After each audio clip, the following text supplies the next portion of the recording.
Assalomu alaykum, hurmatli huzur ko'ch ko'raman, aziz qarindoshlar, yaxshimisizlar?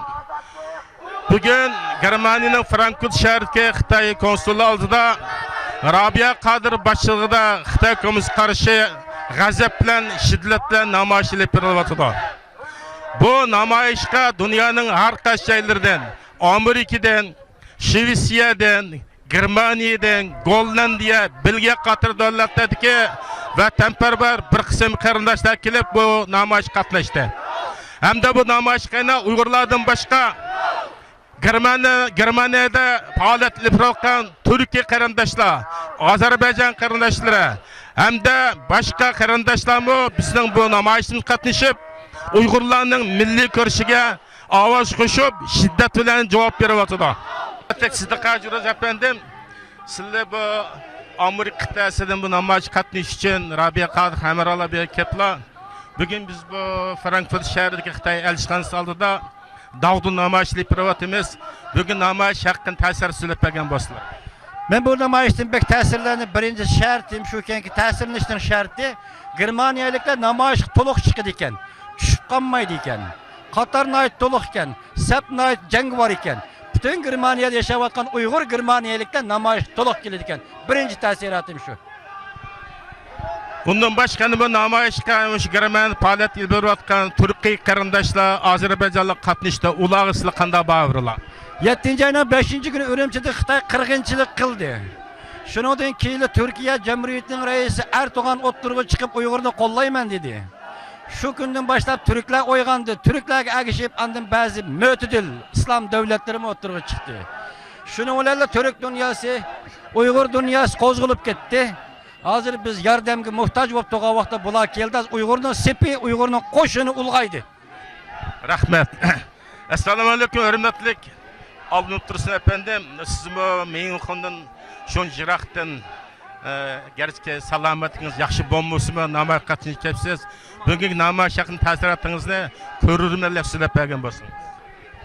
Bugungi namoyishga mumkindan 40 dan ortiq odam keldik bir qancha mashinada. Bugungi namoyish nihoyat yaxshi davomlashyapti. Bugungi namoyishimizga Uyg'urlarning ma'naviy onasi Rabia Qadir qatnashdi. Jushqin qizg'in kayfiyatda qatnashyapti. Endi bu qitim endi hammamizga ma'lum bo'lgandek Xitoyda bir turkum qarindoshlarimiz o'lim jazosi berib ijro qildi. Bir turkumlar mangulik so'loqqa tashildi. Shu Xitoyga qarshi iymoniy vijdoniy burchimizni ado qilish uchun jiroq bo'lsa kelib, g'azab nafratimiz bilan Xitoy konsulining oldida o'zimizning noroziligini bildiryapmiz. Rahmat, rahmat. Assalomu alaykum, Abdurahimjon efendim. Sizmi uzoqni yaqin deb bilib, nihoyat badal to'lab men namoyish kelibsiz. Bugungi namoyishdagi kayfiyatim yuqori bo'ldi. G'azab shiorlar to'lib, dushman qaratan nafratingiz bildirgan bo'ldingiz. Mushaqda ko'rurmanlarimizga o'zingizning hissiyat so'zlab bergan bo'lsin.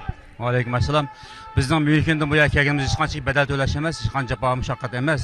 Biz bu yerga mashina bilan kelyapmiz. Endi vatanimizda shu 7-iyul voqeasida qonli qirg'in qilingan shu qarindoshlarimizni har bir minut, har bir sekund biz eslab, o'shalarningki to'lgan badallarni, o'shalarning iqtidor qonlarini biz oqlashimiz bizning majburiyatimiz. Biz buni endi qo'limizdan keladigan hozir shunchalik namoyish qilib, mana to'plashib, Xitoy elchixonasidan nafratimizni bildirib, elchixona oldilarida, Germaniyaning erkin ko'chalarida mengib, mana shu ortoqlab, bu hozirgi bizning vaqtlik nafratimizni ifodalash. Buning bilan Xitoyning zulmi to'xtamaydi, xalqimizga bo'lgan besim, qirg'inchilik buningla oxirlashmaydi. Xitoy hargiz yeniklatmaydi. Besim qancha kuchaytdiki, ammo yeniklashmaydi.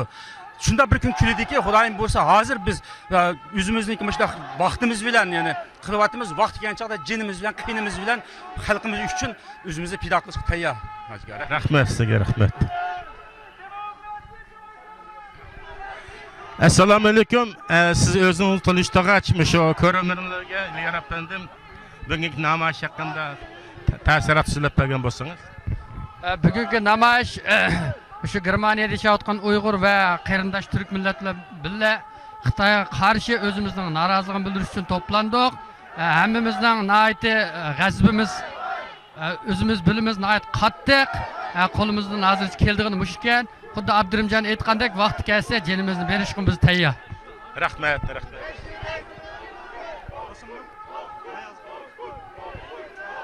Boshqa davlatdan kelganlar bormi? Bor. Gollandiyadan kelganlar. Assalomu alaykum. Siz bu qada namoyishga Gollandiyadan kelibsiz. Gollandiya shunda Jiroq yerdan kelibsizlar namoyishga. Namoyish kelgandan keyin yaxshi o'rinlarni to'lab, hatto ballarınızı ilib kelibsiz. O'zingizning dushmanga bo'lgan g'aziyatni nafratingizni bildirdingiz. Mush haqida bugungi namoyishda siz nimalarni ko'rdingiz, nimalarni his qildingiz? Bundan keyin siz nimani qilmoqchi o'zingizniki qarashlaringizni ko'rurmanlarga so'zlab bergan bo'lsangiz. Bugün ben özümden balları bilen Jiroq bir şehirden bu namoyishga qatnash uchun yetib keldim. Xitoylar bu yıl 6. ayda Guangdong o'lkasida Uyg'urlarimizni urib o'tirib 5 iyul Urumchi qirg'inchiligini paydo qilib, uningdan keyin uzluksiz to'xtamay vatanimiz Sharq Turkistonda kecha kunduz tutqun ham o'ltirish faoliyatlarini elib berayotganligi uchun biz noroziligimizni bildirish uchun bu yerga yetib keldik. Hozir bu yerga namoyish qatnashchilarning Xitoy hukumatiga, ya'ni Xitoy tajovuzchilariga bo'lgan g'azab nafrati intayin yuqori.